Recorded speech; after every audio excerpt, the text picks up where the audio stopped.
ушулар бизде 20 ғасырдын басында ашаршылык жылдары болду. Атап айтканда 1921 жылы және 1937 жылдарда ашаршылык. Осы ашаршылык кезеңінде 20 ғасырдын басында өте кыйындыкты бастан өткөрдү. Атап айтканда сол 37 жылғы ашаршылык кезінде казак халкы кез келген табылган тамакты жеп күн көрдү, жан сактады.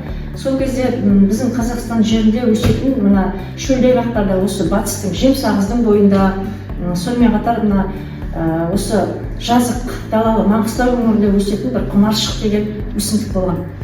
Кумаршык деген өсүмдүктө жанагы дәнин жеп адамдар күн көргөн.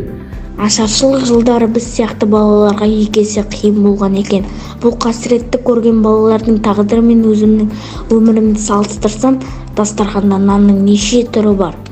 Қазіргі жастар еш қиындық көрмей әлпешпен өсіп жатыр.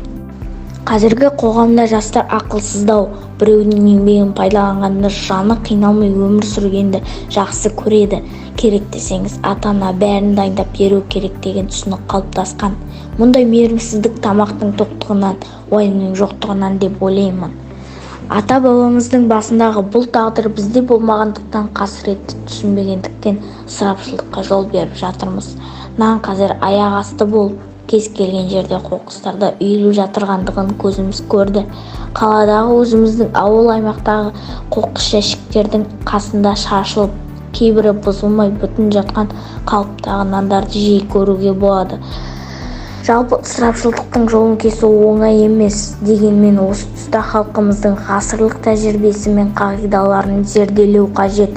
Бұрынғы ата-әжелеріміз дастархандағы тағамды шашып төкпей, тауысып жеуді, нан қоқымын жинап алып жеп қоюды үйрететін. Оның астарында үнемділікке, жанашырлыққа, бардың қадірін білуге тәрбиелеу жатыр. Тіпті қалған тамақтың өзін аяқ астына тастамай, мал жанға, құстарға беруі де өнеге. Мұндай әдеттер адамның жүрегін таза ұстауына, қайырымсыздықтан, тәкаппарлықтан сақтануына көмектеседі деп білген. Меніңше, қазір адамдардың көбінің тәкаппар, қатыгез болып бара жатқандығының бір себебі осы ысырапшылдықтың кесірі емес пе? Сіз де ойланыңыз, адамзат.